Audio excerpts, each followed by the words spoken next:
Bonjour à tous, c'est Victoria Aslicoré et je vous invite à me suivre dans une aventure extraordinaire à travers les récits des Réunionnais amoureux de leur jardin. Au cours de ces émissions, je pars à la rencontre de 16 passionnés de jardinage, 16 candidats qui nous feront visiter leur jardin secret. Chaque jour, découvrons ensemble un nouveau jardin et vous élirez notre grand gagnant chaque semaine. Rendez-vous sur nos pages réseaux sociaux d'Antenne Réunion pour déterminer les résultats. Alors suivez-moi dans tout ce jardin et plongeons ensemble dans l'univers fascinant des jardins de la Réunion.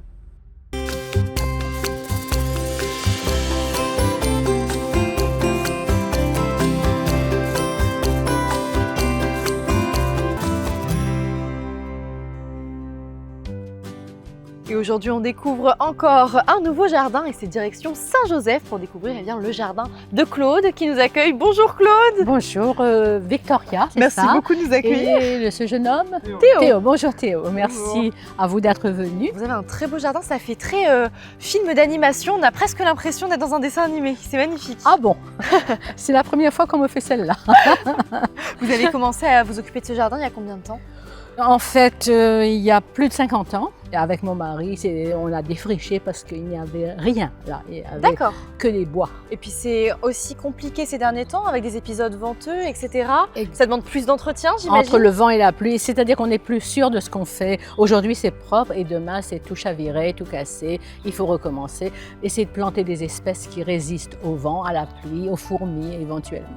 Alors il faut quand même noter que ça prend énormément de temps et d'efforts de s'occuper d'un jardin comme celui-ci, et ce même quand il n'y a pas d'épisode particulièrement venteux. Oui, parce que les plantes, elles poussent. Quand elles commencent à pousser, on a l'impression qu'elles ne poussent pas. Et quand elles sont vraiment implantées, elles poussent à toute vitesse. Je passe environ 4 heures par jour pour entretenir le jardin. Il y a des journées où je fais 12 heures et il y a d'autres journées où je ne fais rien parce que je sors quand même. Et vous avez une petite particularité dans votre jardin, vous avez également un potager. Oui, et le potager, il est à gauche au fond là-bas. Là, on va plutôt vers les fruitiers et les fleurs. Vous savez quoi? Des manguiers qui donnent, un avocatier qui ne veut pas donner, corosol qui donne, un jujube un peu en contrebas, des pitayas. Des fruits de la passion là-bas, le long de la clôture. Et en potager, il y a un peu de tout, salade, pois, fraises. Vous avez de la variété. Zantac, comme on dit. Oui, il y a beaucoup de variétés. J'aime bien varier, j'aime les légumes, donc je plante ce que je mange et je mange ce que je plante. Ah, ça c'est super. Avec bonheur et délectation, comme on dit. Et comment vous avez commencé en fait le jardinage? C'est une passion qui est venue du jour au lendemain ou vous la cultivez depuis longtemps? Ah, depuis très longtemps. J'ai toujours aimé. Mes grands-parents étaient enseignants et agriculteurs en même temps. Mes parents ont fait leur propre jardin, donc j'ai grandi chez mes grands-parents comme chez mes parents. J'étais au milieu des plantes et des légumes, des fleurs aussi.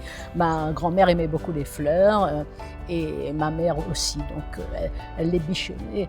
Parfois, je disais même quel temps qu'elle passe là-dedans, mon Dieu. J'avais 14 ans ou 15 ans, je trouvais que c'était du temps perdu. Mais en fait… Et au final, vous avez cultivé la passion familiale. Je me retrouve dans la même situation. Souvent, je pense à elle, à ce sujet, à ce propos, quoi.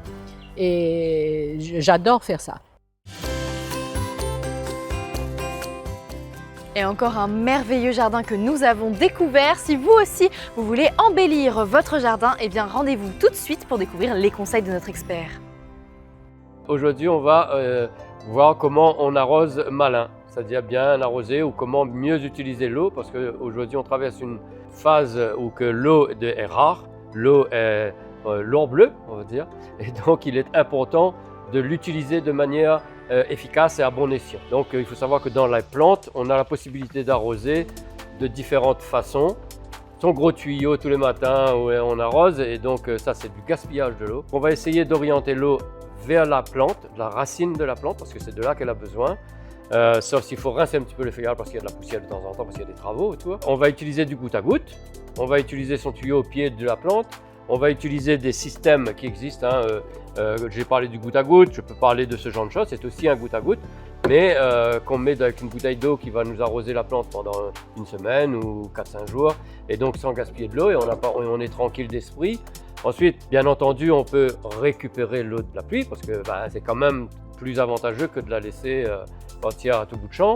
Donc, il y a plusieurs façons de raisonner son eau, à savoir le bien-être dans son jardin, parce que sans eau, la plante ne pourra pas vivre. Donc, il faut de l'eau, mais il faut l'utiliser à bon escient, ou malin. Et nous avons découvert un magnifique jardin, celui de Claude. Merci beaucoup pour cette visite. Merci à vous Victoria, merci à Théo et c'était un plaisir. Un plaisir partagé. Si vous aussi vous avez apprécié cette balade, n'hésitez pas à voter pour Claude. Rendez-vous sur nos réseaux sociaux, ceux d'Antenne Réunion. Mettez un pouce, un cœur, likez et commentez pour soutenir Claude. Et on vous souhaite bonne chance. Merci.